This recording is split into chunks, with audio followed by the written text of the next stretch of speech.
The neon lights of the bustling JFK Airport flickered against the polished floors as Barron Trump stepped into the terminal. At 6 feet 7 inches, he towered over most people, his sharp blue eyes scanning the crowd with quiet confidence. Despite his unmistakable resemblance to his father, former President Donald Trump, Barron preferred to keep a low profile. Dressed in a tailored navy suit with an open-collared white shirt, he exuded an effortless elegance. But tonight, something weighed heavy on his mind. He was on a mission. Barron had heard stories about a veteran named James Holloway, a man who had served 3 tours overseas, only to return home and struggle to reintegrate into society. James, once a proud Marine, now spent his nights at Terminal 4, his only shelter a worn-out blanket and a duffel bag filled with memories of better days. Barron had read about him in a local news article, and something about James's story stuck with him.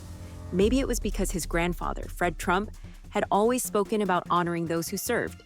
Maybe it was because Barron had seen too many people with power walk past problems without ever stopping. He had to meet him. Walking past security, Barron spotted the figure near Gate 32, a middle-aged man, scruffy but dignified, his deep-set eyes filled with the weight of years gone by. James sat hunched over a cup of cold coffee, unaware that his life was about to change. Barron approached with purpose, yet his voice was calm. "Mr. Holloway?" James lifted his head, his gaze skeptical but curious. "Who's asking?" Barron extended a hand. "Barron Trump." James let out a dry chuckle, shaking his head. "Well, I'll be damned. The young prince himself."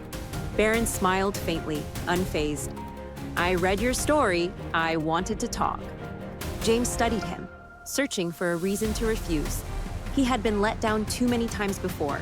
Empty promises from charities, politicians using his image for a sympathy vote, people offering help only to disappear. But something in Barron's demeanor felt different, genuine. "All right, kid, you got 5 minutes." Barron sat across from him, resting his hands on the table. "I don't want to waste your time. I know you served your country, and I know you've been through more than most people can imagine. What I don't understand is why a man who sacrificed so much has to sleep in an airport." James scoffed.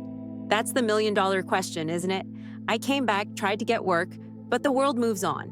PTSD doesn't make for a great job reference. The VA's slow as hell. You spend years being told you're a hero, then you come back and become invisible." Barron nodded, his expression unreadable but focused. "You shouldn't be invisible." James let out a bitter laugh. "Tell that to the people who walk past me every day." Barron leaned in. "What if I told you I could help?" James stiffened. "I've heard that before." "This isn't a handout," Barron said firmly. "It's a second chance." James narrowed his eyes. "And what exactly does that mean?" Barron pulled out a small card from his wallet and slid it across the table. "This is the number of a man named Michael Lasker. He runs a foundation for veterans. Housing, therapy, job placement. No red tape, no waiting lists." James hesitated, staring at the card like it was a mirage. "Why do you care?" Barron's jaw tightened. "Because my family may be known for wealth and power, but that's not what makes a person. What you did for this country matters. You matter." James looked away, his throat tightening. Memories of his deployment flashed through his mind. Friends he had lost, the weight of the uniform, the cold loneliness of coming home to nothing. "And what if I call and nothing changes?" "Then you call me." Barron pulled out a second card, his personal number. "I don't make promises I don't keep." For the first time in years, James felt something stir in his chest. Hope.